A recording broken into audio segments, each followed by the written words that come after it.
Assalamualaikum warahmatullahi wabarakatuh. Waalaikumsalam warahmatullahi wabarakatuh. Alhamdulillahi rabbil alamin. Wassalatu wassalamu ala asyrafil anbiya'i wal mursalin wa ala alihi wa sahbihi ajma'in, amma ba'du.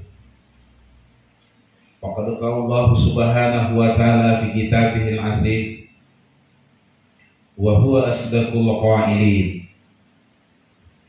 A'udzu billahi minasy syaithanir rajim.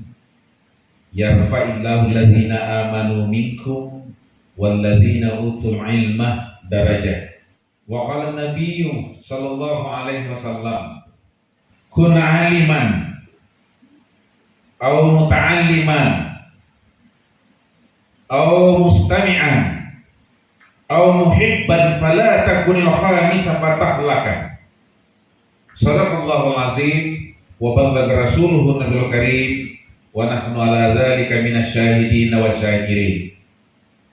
Pertama-tama kita senantiasa tentu memanjatkan puji dan syukur kehadirat Allah Subhanahu wa ta'ala, karena atas kehendaknya sehingga kita hidup, dan atas kehendaknya pula sehingga kita diberi kesehatan dan kekuatan, dan atas kehendaknya pula diberinya kita hidayah berupa iman sehingga kita hadir bersama-sama di tempat ini. Yang ingin kita lakukan adalah ibadah kepada Allah Subhanahu wa ta'ala.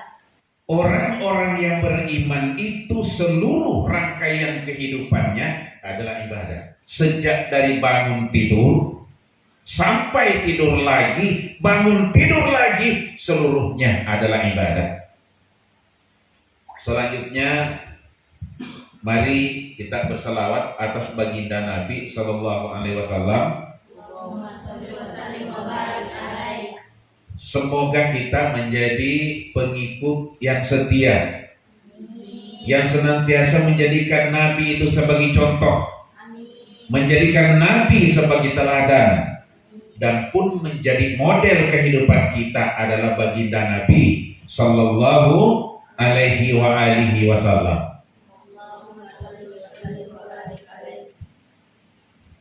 Pimpinan pondok pesantren Bapak Kiai Dr.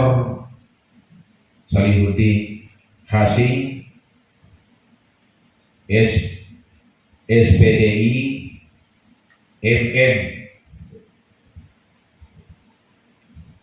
kemudian bersama ada Ibu ya, Ustazah, para tenaga pengajar asatis, kemudian orang tua santri, lalu kemudian santriwati.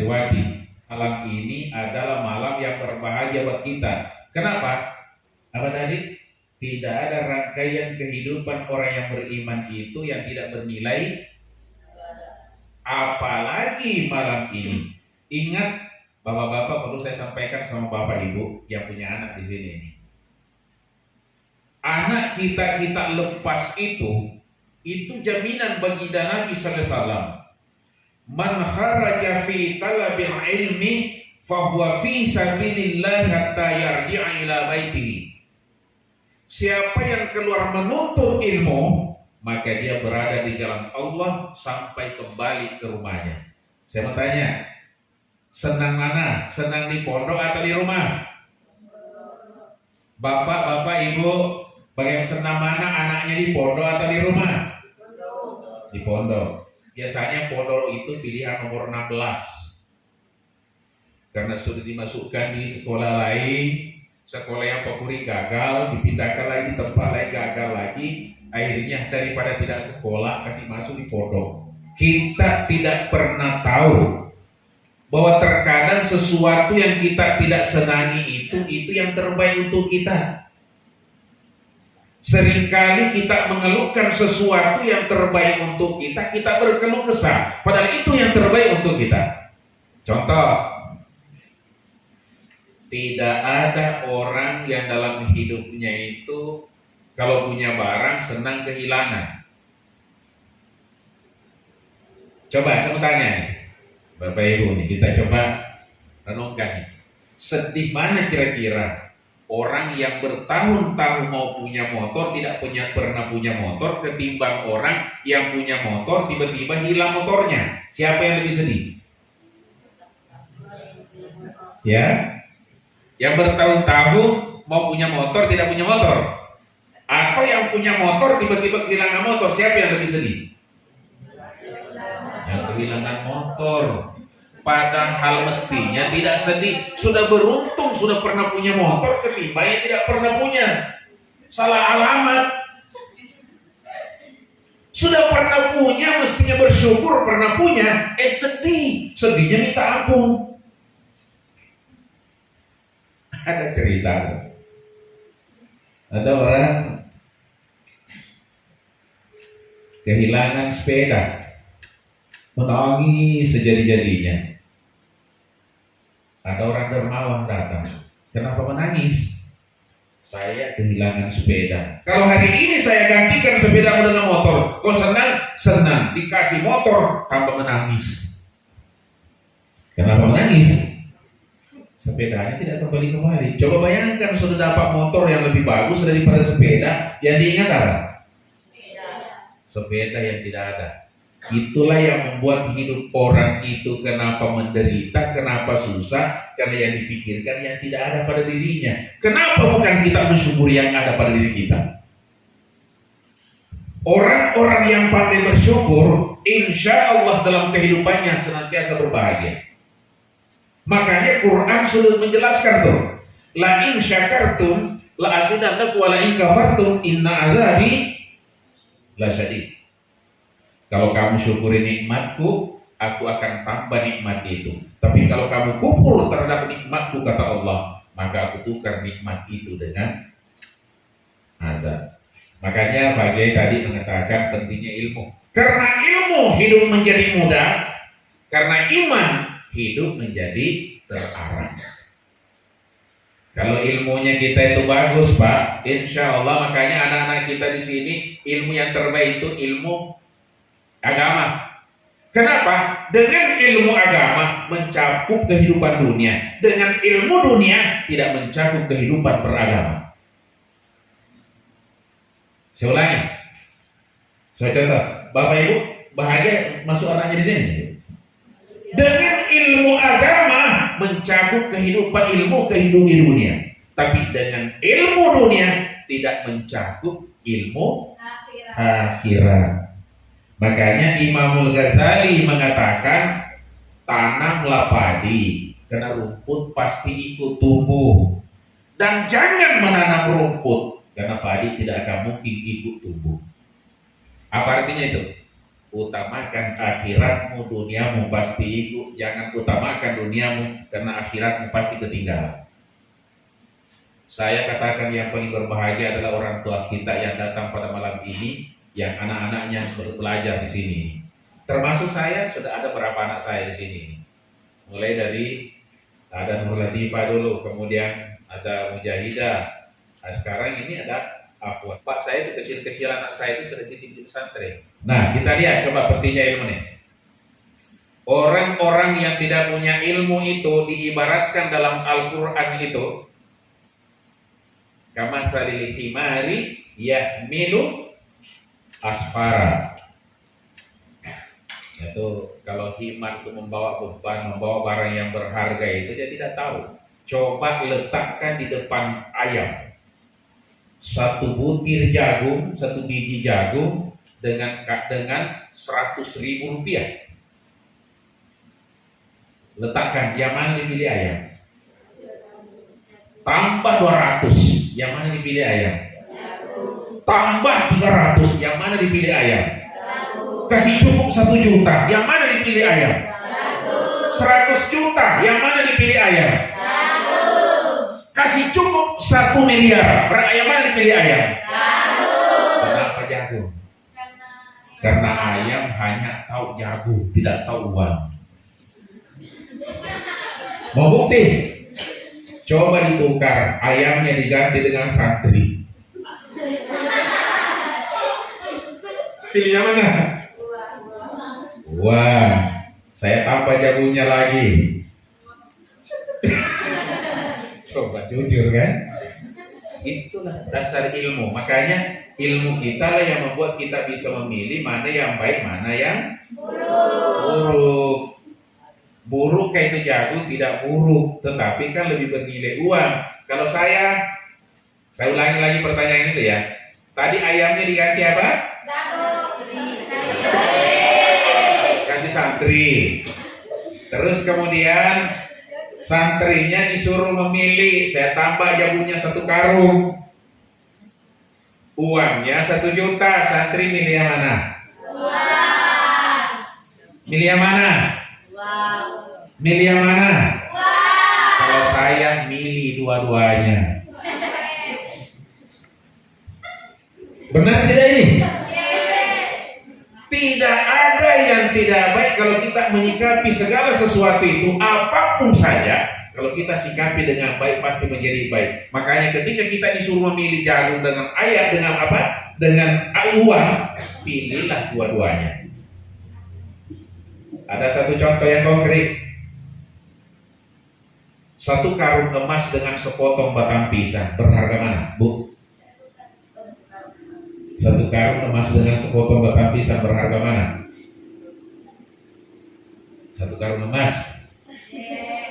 Pak, katanya 1 karung emas lebih berharga, kata ibu-ibu. Ketika ibu istri kita timbul tenggelam di lautan, lalu kemudian suaminya datang bawa 1 karung emas dengan sepotong batang pisang, yang mana Bu pilih? Ternyata sepotong batang pisang dengan 1 karung emas tidak jelas mana yang lebih bernilai, tergantung kondisi. Dalam kondisi tenggelam di lautan, maka sepotong batang pisang jauh lebih berharga daripada 1 karung. Kenapa begitu? Karena kita ini berilmu. Itu luar biasanya ilmu itu, bisa mengetahui kapan lebih mulia batang pisang daripada emas, dan kapan emasnya lebih mulia, tergantung situasi dan kondisi. Itulah ilmu. Makanya orang-orang yang beriman itu tidak boleh jatuh di lubang yang sama 2 kali. Itu bukan orang beriman namanya itu. Lewat hari ini ada lubang situ, jatuh, besok lewat lagi, jatuh lagi di lubang situ. Orang apa namanya itu?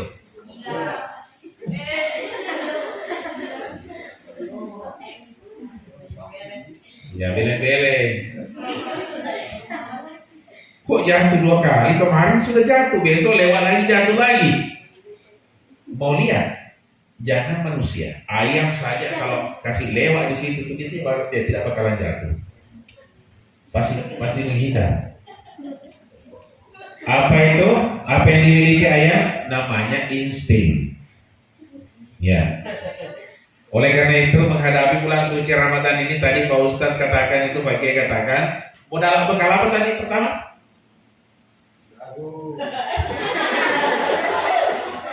Yang disampaikan Pak Ustadz tadi, yang pertama apa? Siapa nama? Itulah manusia ya, cepatnya lupa.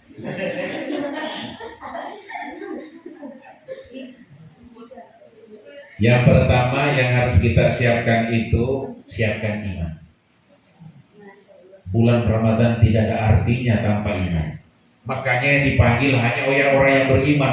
Masuk bulan suci Ramadan, tidak beriman kita, tidak ada artinya bulan suci Ramadan. Benar atau betul? Tidak ada artinya. Oleh karena itu persiapkan apa? Iman. Itu modal yang paling utama. Yang kedua apa? Persiapkan ilmu. Ya tadi Pak Ustadz sampaikan itu, kalau ilmunya tidak ada, boleh jadi itu dia puasa kalau ada yang lihat, tidak ada yang lihat, selesai.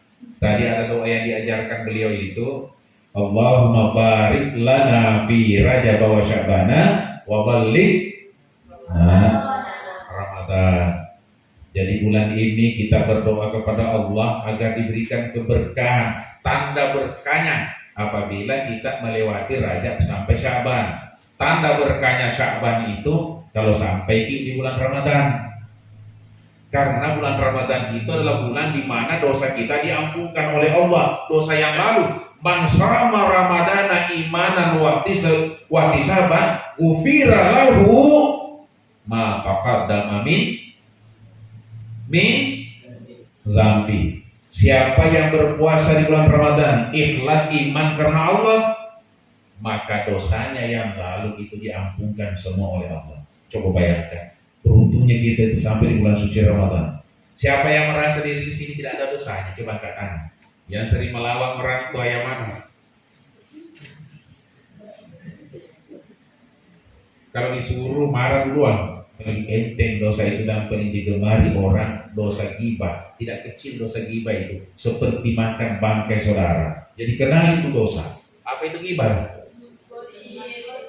Gosip. Siapa yang sedang gosip? Tidak ada ya.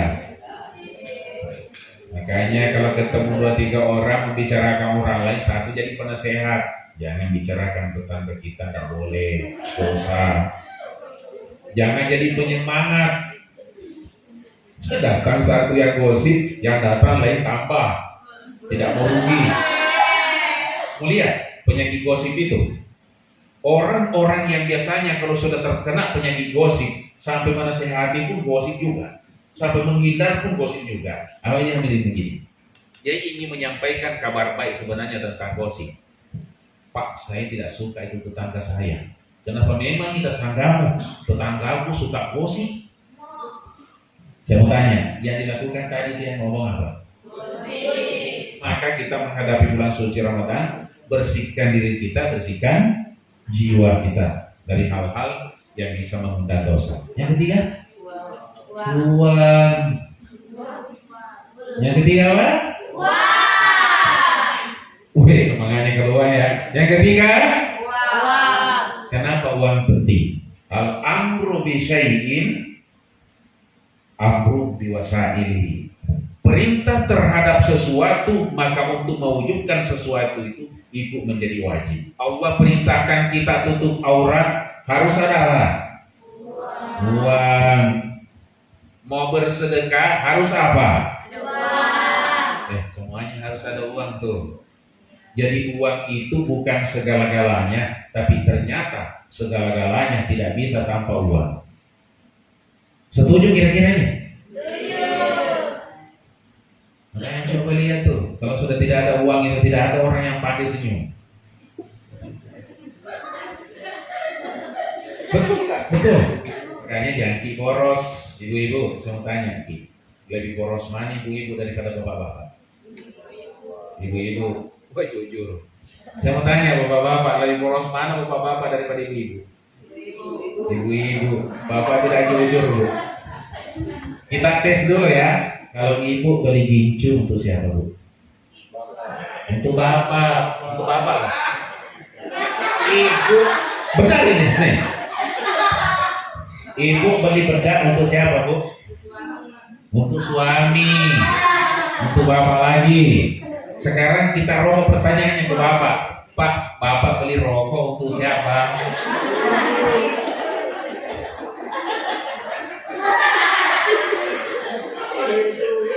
Boros yang mana? Makanya malam ini kita sepakat, lagi-lagi itu egois, walaupun boros tidak mau mengaku. Saya mau tanya adik-adik anak-anak santri, anak-anak yang santri nih, pertanyaannya gini. Kalau perempuan, wanita itu bahasa Arabnya apa? Mar'ah ya? Kalau cermin? Mir'ah. Anak santri laki-laki. Kalau laki-laki bahasa Arabnya apa? Rajulun. Terus bahasa Arabnya kaji apa? Rijalun. Dua ini seakar kata. Rajulun dengan rijalun seakar kata, maka sudah diisyaratkan di situ laki-laki harus menggunakan kakinya mencari nafkah. Sedangkan perempuan harus berdiri depan cermin untuk menarik perhatian suaminya.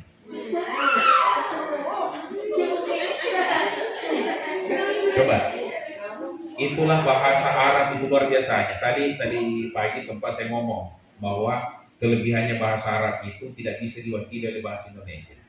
Coba, sering kita sebut kata-kata takwa kan? Apa bahasa Indonesianya takwa? Paling kalau kita sebut takwa itu imtitsalul awamiri wajtinabu nawahi, melaksanakan perintah Allah, menjauhi larangannya.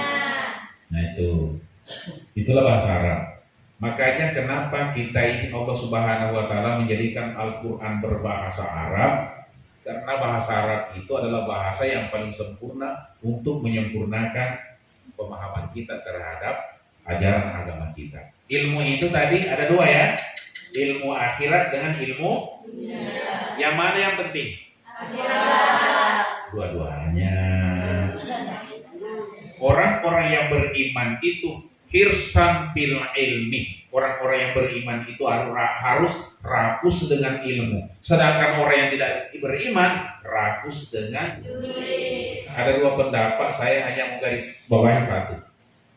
Katanya boleh kita niat di awal sampai akhir Ramadan satu kali niat. Kalau saya sampaikan pada malam ini, niatnya puasa itu bukan hanya satu kali dalam satu bulan, tetapi setiap malam sebelum terbitnya fajar. Kenapa? Karena puasa itu jumlahnya berbilang 29 atau 30. Sementara siapa yang tidak niat sebelum terbitnya fajar, maka sia-sia baginya tidak berpuasa. Jadi apa? Berniat setiap sebelum terbit fajar.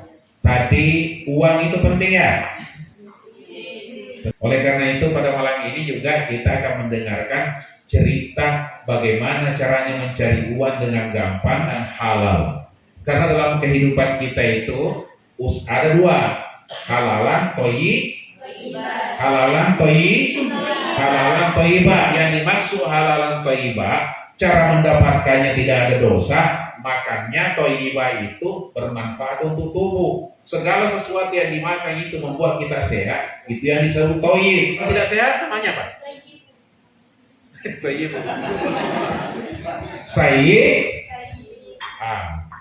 Jadi begini, contoh, apa itu diantaranya? Minuman keras. Ya, mudah-mudahan kita dipanjangkan usia oleh Allah Subhanahu wa taala. Kita mintakan 3 bulan ini ya. Bulan Rajab, bulan Syaban, dan bulan Ramadan. Kalau selesai Ramadan, ya kita minta lagi supaya kita bertemu Ramadan berikutnya. Memang kita ini suka minta-minta, tapi mintanya kepada Allah itu adalah sesuatu yang mutlak. Saya kira demikian. Pertama, perbaiki iman kita. Yang kedua, apalagi ilmu kita. Dan yang ketiga, jangan lupa materi penting dalam kehidupan kita untuk menunjang ibadah kita kepada Allah Subhanahu wa taala. Terima kasih dan mohon maaf. Usikum wa nafsi wa iyaya bitaqwallah. Wassalamualaikum warahmatullahi wabarakatuh. Waalaikumsalam.